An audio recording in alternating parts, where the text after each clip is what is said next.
Okay, PlasmaCAM started in Software Center. Reinstall it every time. Close the ad.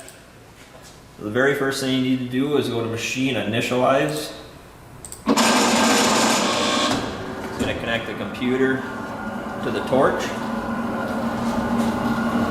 It's going to go to the top left, hit the limit switches, and then you can move the torch with these jog arrows. The torch is going to show up in the workspace as this yellow plus sign. You need to move the torch, and as the torch is moving, turn the rapid speed dial up or down as needed to place the torch on the metal as a reference point. So I'm turning the speed down with this dial so I can locate the torch in the top left corner of the usable metal. So I know my part's got to be down and to the right of the torch so they're on steel without wasting material based on what I'm seeing where the torch is located right now. So because I got the torch located and initialized, import parts with the green arrow as a DXF file. So when you import your parts, the zoom tools, the shortcuts are F7. That zooms out to the 4x4 workspace. F5 zooms into the parts. F1, where your mouse is, zooms into that location. F2 zooms out from that location. Typically, I'll zoom into the parts with F5. You can select by clicking and dragging over the part that you want to work with. You click M on the keypad and let go. You just click it, and then you click the mouse one time to move your part. So I want to move my part down and to the right of the torch so I'm on metal and not wasting material here. You can nest items just by moving them with about a 1/4 inch gap is plenty. The other tools, copy, you can click C, click the mouse once and it's going to copy your part. When you're done, use escape to get out of that tool.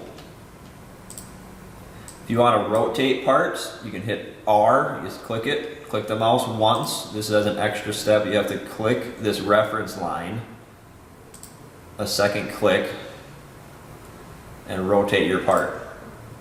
Okay, it's hard to get your part rotated perfectly with this setting. If you want to undo, you hit page up.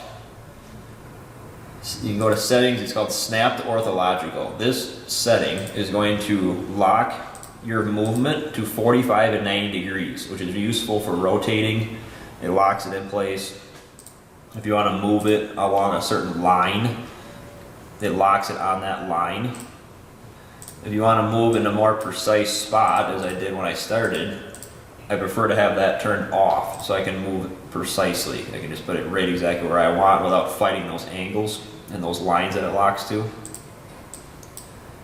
The last tool on the shortcut we mainly use is Scale.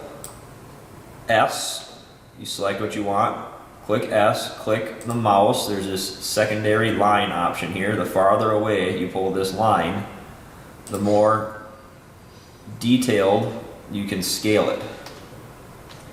If you click with this short line, it's harder to have small movements as for larger movements.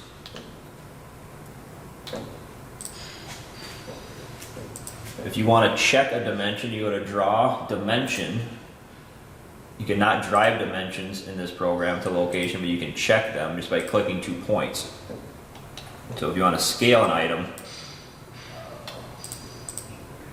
to a rough size, something that's not needed to be super accurate, you can just scale it, use this dimension reference tool. If you want it close to 2 inches, you can say that's good enough, and you can just use a scale tool to get it close to what you need. If you needed to be completely exact, you would go back in the inventor and drive those dimensions in that program. So the next step, since it's located down and to the right of the torch based on what I'm seeing on my material, you have to put cut paths on. Settings, the two screens you're going to be in is called machine control and offset convert. Those are the main two. If you're putting cut paths in, it's offset convert. The three main items here: cutter kerf width. The most accurate I found is 40 thousandths, so the cutter kerf width is set to 0.04 right now. That's the amount that is an offset off your path to account for the kerf to make your part accurate. Pierce lead in length, I set to approximately 1/8 of an inch. It's going to pierce a hole 1/8 of an inch off the side, so that pierce hole is off to the side, and then it's going to divert, and it's going to cut 40 thousandths offset and end with a gap at end of the cutting loop, or not, depending on what you set here.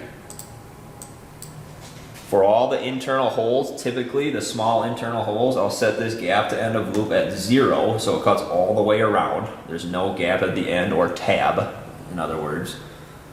And you say okay, and you go to machine convert to cut path. You have to either click the inside of the line or the outside of the line. And on these internal holes, you want to click the inside. I have the students manually click the inside path to place this cut path on the holes.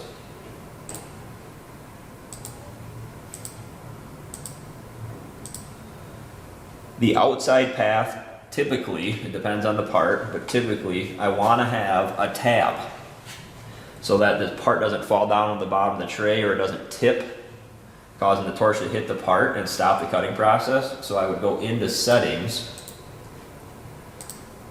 A good starting point for gap at end of loop or a tab is 70 thousandths, a little over a 1/16 of an inch. So I set that to 70 thousandths, and I go to convert to cut path.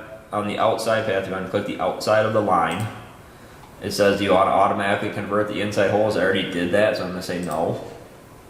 And it's going to place these cut paths on the outside of the part. With roughly a 1/16 of an inch tab, so that you can just pull the sheet out and all the parts are still on the sheet, you just break them off. And that can change. Sometimes you want to have a gap at the end of the loop, and sometimes not. It just kind of depends on the project you're working on. The next step is to go into settings under machine control and change the cut speed is inches per minute and time to pierce path. It has to, the torch when it pierces, it has to sit and wait for a set amount of time depending on the thickness of material. And you can look at the chart on the wall. It has all the settings on it. So for this 3/16 metal, the torch has to sit there for a half a second before it moves, so it actually pierces through and moves to cut. And the cut speed for that metal thickness is 85 inches a minute.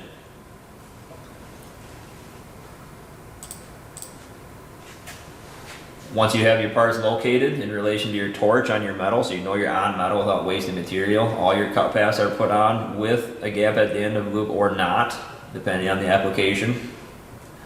You can select what you want to cut. The order in which you click your pass is the order the torch is going to cut. Unless you go into machine, reorder pass, and you can actually click and reorder the pass manually from there. If you ever want to get out of a tool, you just click escape. So you can either click and drag over everything. You can select certain parts. Double click will select all parts. At that point, make sure your torch is turned on, and you just go to machine cut. But everything has to be selected that you want to cut. An additional tool that I use with students is if they want to add text, a generic text this will put tabs in automatically. So you can go to draw, text,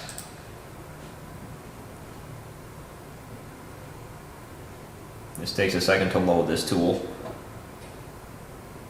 Find a font that'll work, that's fairly blocky, that's not too hard on the torch to cut. Clean letters out. You select your text just by highlighting it. Click Advanced. Stencil Letters is called. And you can click this font right here is not the best. There's a lot of fonts in here that just are not good.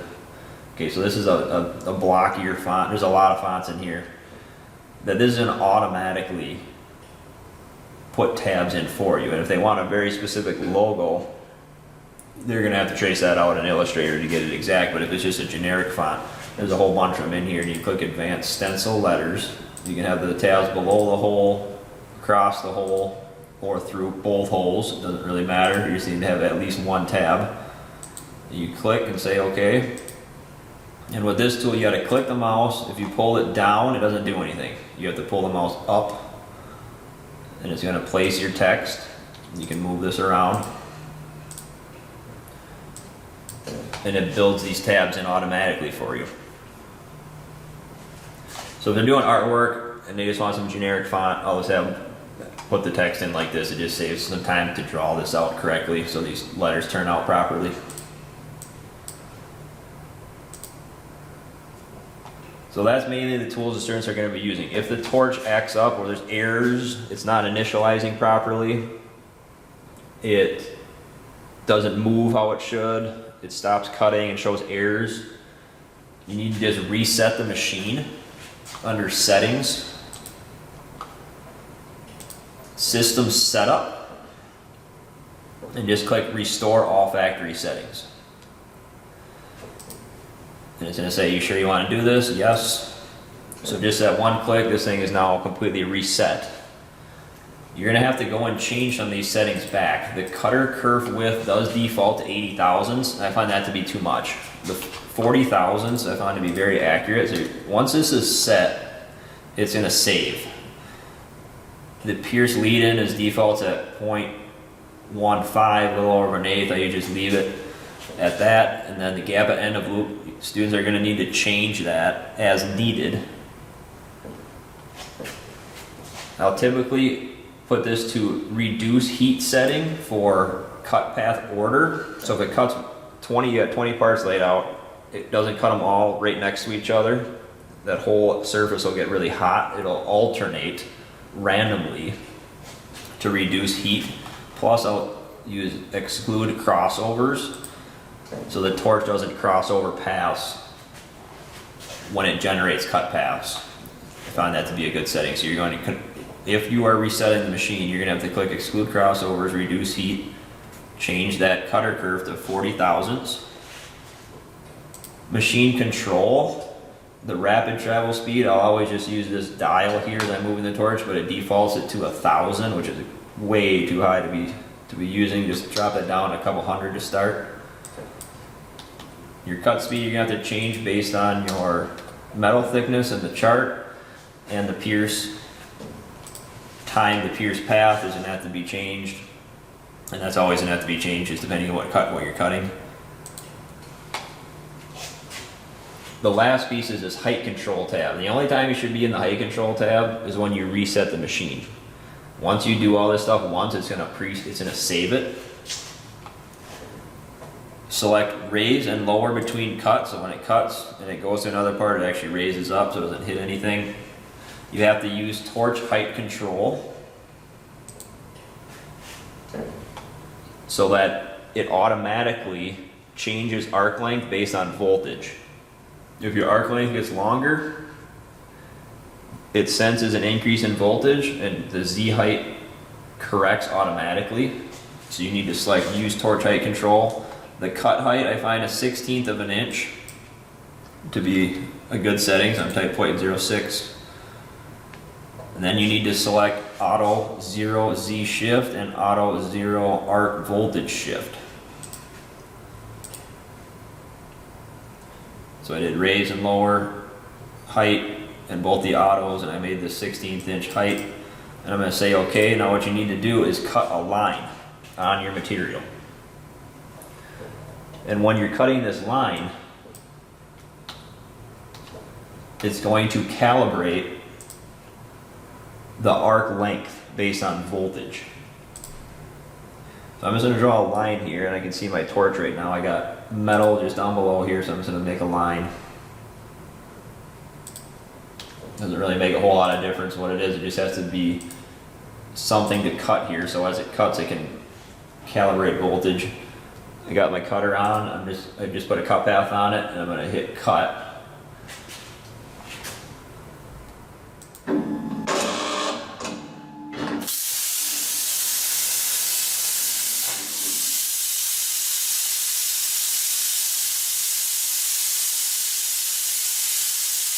So in theory, the arc length should be set now. And you can just watch the torch run. If the arc length seems to be very, very close, you're good. If for some reason it seems to be too long, something doesn't seem right, it seems like the arc length is really long when it's cutting, I would just do that process again. Okay, you gotta have that arc length right with this machine, otherwise you're not gonna get good results. And that has to be raise and lower between cuts, use height control. I set it to 0.06, and after it did this automatic arc voltage shift, it changed this cut height to 0.055, so it kind of calibrated that. And when you watch it cut, if it looks very, very close arc length, you're good. But if not, you can change this back to like a 1/16 of an inch, select your arc 0 again, click OK, and just cut another line and just try the process again to get that arc length to stay right around a 1/16 of an inch. And that is about it.